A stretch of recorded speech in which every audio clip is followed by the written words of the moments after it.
What if your money could start paying your bills while you sleep? Financial independence isn't a secret code, it's a simple plan you can begin today.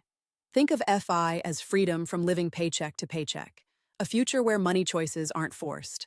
It starts with small, repeatable steps that you can do this month and build on year after year. Today, I'm breaking down one actionable strategy you can use to move toward FI without turning your life inside out. We'll keep it practical, boring in the right way, and easy to repeat every month. Here's the core idea in one sentence. Pay yourself first, put money into broad market funds, and let time grow your wealth. If you do that consistently, you'll be surprised how far you can go, even if you start small. Step 1 is to decide your FI target using what beginners call the 25x rule. That means you aim to have 25 times your annual expenses invested when you retire, not tomorrow, but in a clear horizon. Let me show with an easy example you can sketch on a napkin. Suppose you spend about $30,000 a year today and you want that to stretch for decades. Use the 25x rule. $30,000 times 25 equals $750,000. That's a rough target for many people who want a simple cushion in retirement as life gets busier. Of course, your expenses will change over time, but the idea stays simple and fair. Write down your number in a notebook, stick it on your fridge, and keep coming back to it. Step 2 is a tiny, boring budget you can manage even on a busy week. Split your money into 3 buckets: essentials you must pay, flexible spending for wants, and investments that grow. Essentials pay for what you must have: housing, food, transportation, and healthcare. Flexible is the stuff you could cut if you needed to without wrecking your life. Investments are not spending. They're the money that grows while you sleep and makes your future easier. Keep this third bucket automatic so it fills up without you thinking about it, like clockwork. Step 3 is to automate everything you can so you don't have to rely on memory. Set up automatic transfers to savings, to debt payments if you have debt, and to a recurring investment in a low-cost fund. Now choose your funds wisely by focusing on fund families you understand and trust. Prefer broad market index funds or funds that track a whole market, not a single stock, to spread risk. Low fees are your friend because fees can eat a large chunk of your gains over years. Look for funds with expense ratios under 0.1% to 0.2% if possible, and aim for simplicity. Use tax-advantaged accounts when you can, whether they are retirement accounts or tax-free savings plans. These accounts help your money grow faster by delaying taxes and letting compounding work longer. Step 4 is to keep the plan working during the long haul, even when markets swing.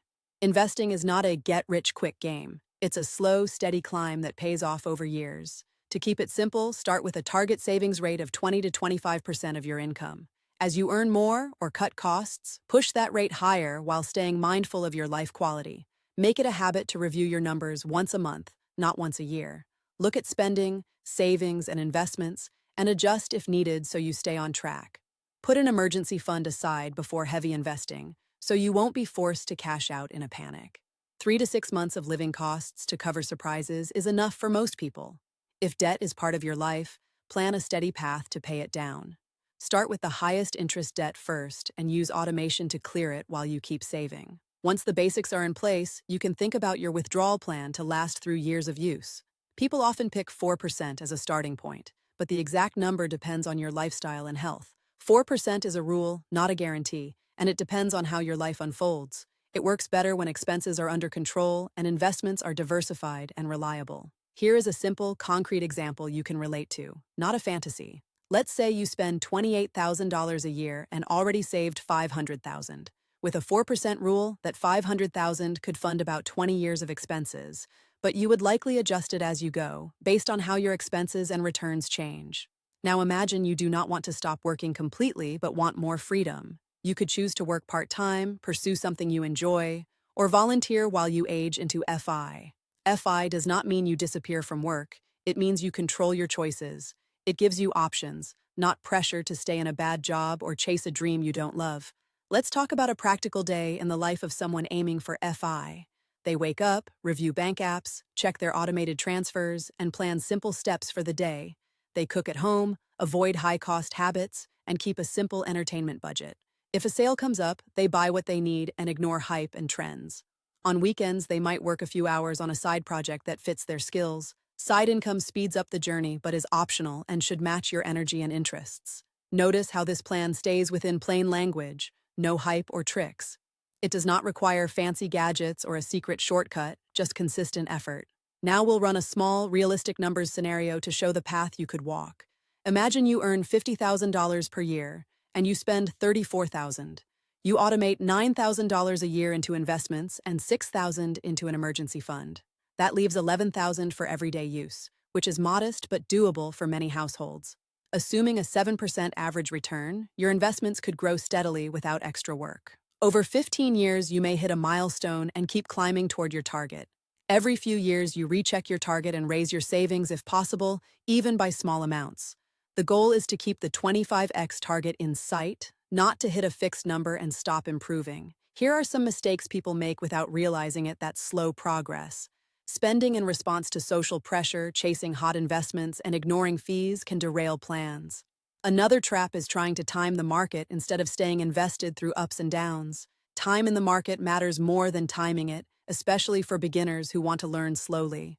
Common sense beats hype every time, especially in money matters. So keep your plan boring, honest, and repeatable so you can rely on it for years. Let me give you a quick, practical daily routine you can start this week. Every morning, open your bank app, check your automatic transfers, and note anything unusual so you stay in control. Every week, review your spending in a single page and trim what you don't truly need. Every month, look at your investments and confirm you are on track and comfortable with risk. For the next year, try to increase your savings by 1 percentage point each quarter in a deliberate way. Small changes add up to big differences when they compound and give you options you didn't have before. Now here is a mindset shift that helps with consistency and patience. Treat money as a tool, not a sign of status, and you will stay on track. Some people fear the word retirement because it sounds slow and old to them. FI is not an exile. It is freedom to choose the work you love and to spend your time as you wish. Other myths pop up like you need a giant upfront windfall to start, or you must live in a tiny apartment forever to save enough, which is simply not true. Both are false when you take small, steady steps every month and stay consistent. Start where you are, use what you have, and improve a little at a time. To wrap up, the plan is simple. Pay yourself first, automate, and invest in broad, low-cost funds, then let time do the work. If this resonated like this video, subscribe for more clear and practical money guidance, and tell me in the comments what part you'll start with.